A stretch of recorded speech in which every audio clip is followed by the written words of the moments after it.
Ja, men hvordan markedsfører de så rejsebureauet, inden I kom på de sociale medier?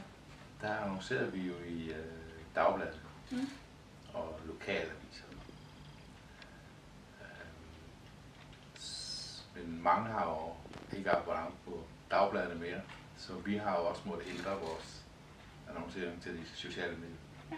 Men vi er stadigvæk nødt til at bruge dagbladene også, fordi det er ikke alle, der er på sociale medier. Så der har vi en udfordring. Ja. Det må vi nok sige. Men vi må nok sige, at Facebook er nok det, vi har sådan en meget stor reaktion på. Og selvfølgelig også på vores hjemmeside. Og vi er i fuld gang med at skal have opdateret vores hjemmeside til at være mere overskuelig. Men det er den måde, vi markedsfører på i dag. Ja. Og så har vi jo en afdeling i Vaskelaget, hvor der er en utrolig trafik forbi hver dag, hvor vi er i fuld gang med at prøve at lave nogle banner og sætte op. Folk de kan ikke undgå at se, hvad det er, vi sætter, og hvad vi kan. Så prøver vi at deltage på nogle messer. Vi er med på Slagelsemessen nu her på 1. januar. Det er ikke det, at vi sådan kan måle, at vi har den store effekt. Men der vil selvfølgelig altid være nogen, vi får fat i. Ja. Men ellers så må vi nok sige, at vi bliver nødt til at satse meget hårdt på sociale medier i fremtiden.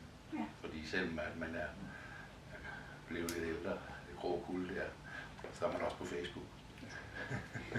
Det er det. Ja. Så der er ingen tvivl om, at den vores mail, eller vores hjemmeside og Facebook bliver nok det, fordi en annonce i dag koster så meget, og vi får alt for lidt ud af det. Ja. Men har I så opnået, hvad man sige, et positivt resultat efter I kom på de sociale medier? Er der flere, der henvender sig til jer, eller er det sådan nogenlunde det samme, som inden I kom på? Så vi har nok fået fat i et lidt nyere publikum også. Altså yngre publikum? Et yngre publikum. Ja. Ja. Det.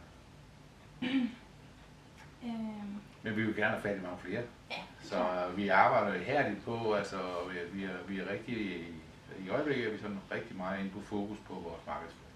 Ja. Hvor det er, vi skal satse.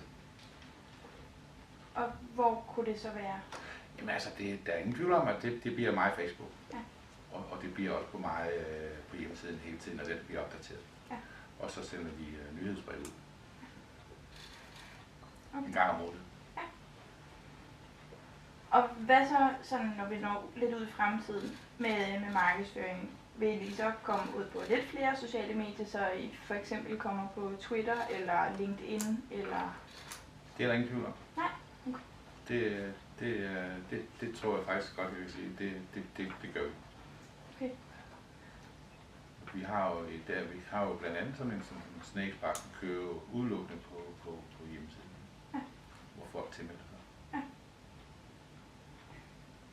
Og så jamen sådan en overordnet konklusion, så har I har fået flere kunder.